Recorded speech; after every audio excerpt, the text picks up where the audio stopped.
What is up, guys? Rick Cacus here. Thank you so much for stopping by, and today, thanks to Square Enix, I've been able to gain a couple of days early access to the full Outriders game, and I have been just grinding my butt off, and I've learned a lot of things. So in this video, I'm going to share that knowledge with you, bringing you 5 really helpful beginner tips to improve your journey through that first storyline playthrough. And so, let's get started. Now, tip number 1 is gonna be accept every side quest. Now, notice I said accept and not do. I would actually caution you guys against doing literally every side quest. And the reason being is simply because the levels and the difficulty of the enemies will increase with the world tier. So you may actually want to be cautious in not leveling up those world tiers as you're going through the storyline for the first time.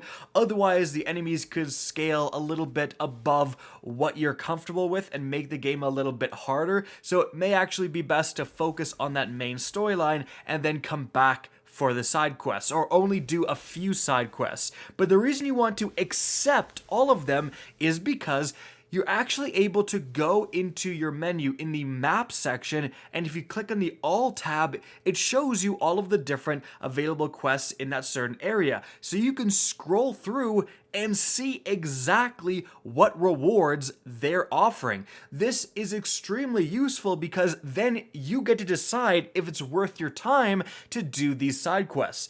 Do you want just plain experience, or are you going to do the side quests with experience and maybe a rare weapon, and on top of that, maybe your choice of a rare piece of loot? So definitely accept them first and then look at that screen to decide which ones are worth doing. Moving on from there, tip number 2 is the wanted and hunt missions/events are absolutely what you want to do when you need gear. So as you journey through the game, eventually you're going to come into contact with these 2 guys here. And one of them has a symbol with a little paw print above his head. The other one has like a sniper scope above his head. Now the paw print is for hunt enemies and the sniper scope is for wanted enemies. Now, you don't have to accept any kind of quests or anything from these guys right now, but when you're out in the world, you're going to see, when you open your map, these 2 symbols. So you can either grab a wanted poster to start that mission, or you can investigate like a corpse to start a hunt mission, and doing those is going to get you some fantastic loot. After not too long of leveling up, actually, they become guaranteed purple rewards. Now, some important things to note. When you actually do these missions, you're not done by just clearing out that area and fighting that boss. You're actually going to have to then go to your truck and then fast travel back to that initial bar that I showed you where those 2 NPCs are with the symbols above their heads, and that's where you turn in these missions. Now, the wanted enemies, the sniper scope enemies, those will always give your choice between 3 weapons. So if you specifically are down on weapons, you need some weapons to increase your DPS, do those. Then the hunts will always be armor. So if you're lacking in your defense, if you're dying easily, definitely do those. But those again will really help you get gear when you need it.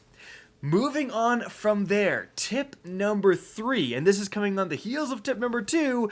This is kind of the same thing that everyone was doing in the demo to farm legendary weapons, but it's important to reiterate here.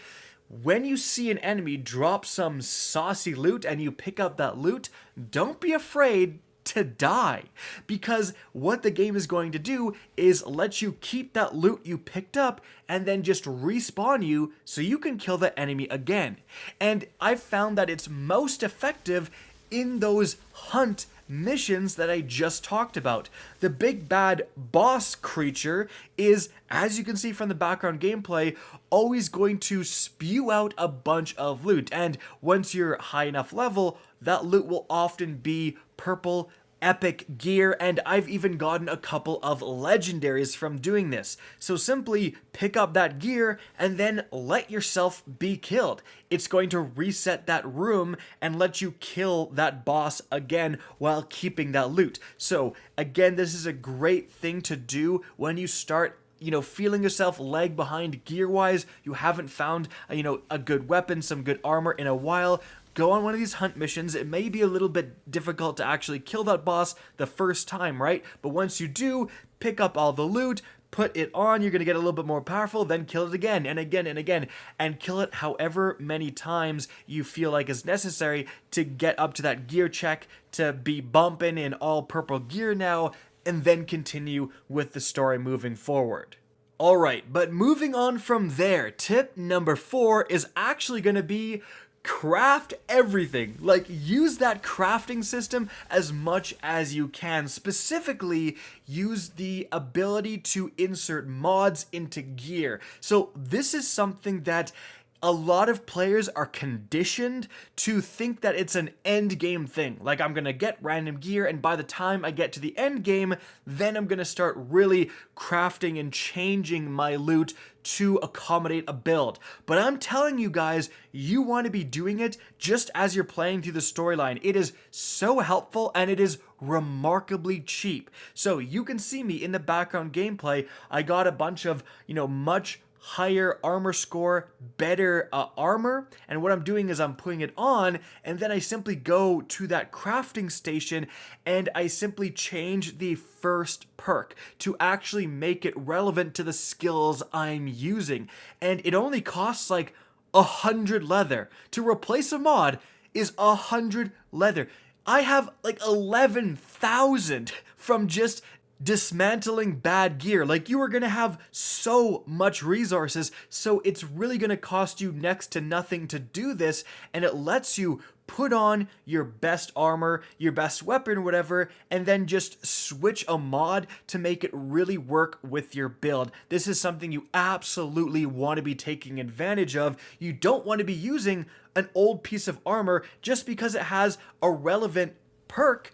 You actually want to dismantle that armor, because when you dismantle weapons or armor, you get their mods. Whatever mods they had on them, you get them, and then you can put them on other weapons or armor. So it's always worth just putting on the highest, DPS or, with the best stats weapons, and same with armor, and then just using the crafting system to put on the mods you need for your build.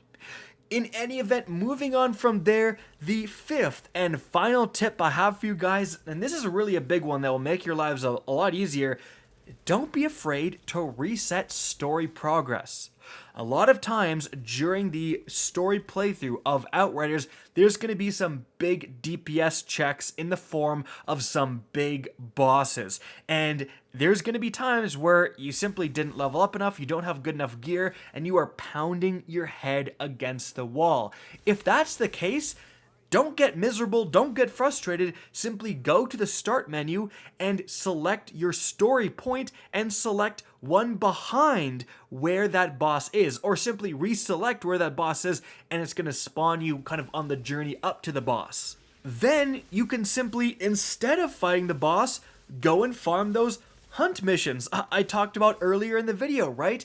In fact, that scenario is literally exactly what I did before I made this video. There was a boss that I was having a hard time killing. I didn't have good enough loot, and I did exactly that. I just reset. I actually clicked on the same story point, but again, it spawned me on the journey up to the boss. I instead went back to my truck, went to another area, farmed the absolute crap out of a hunt boss, got a bunch of legendaries, modded them all, and then went back and absolutely cruised through the boss. Like, just dismantled that boss in a few seconds, and the frustration just completely goes away. So again, don't pound your head against the wall. If you're stuck at a certain point, don't be afraid to reset and re-gear. And so guys, that's it for the video. I hope you enjoyed and found this informative. If you did, please remember to help me out by simply rating and especially sharing this video. If you guys want to see more Outriders content similar to this, don't be afraid to slap that subscribe button. If you want to get in touch with me and keep up to date with the latest channel activity, the best way is to follow me on Twitter at RickCacus. That's linked in the description down below. Again, I hope you enjoyed the video, and as always, have a good day.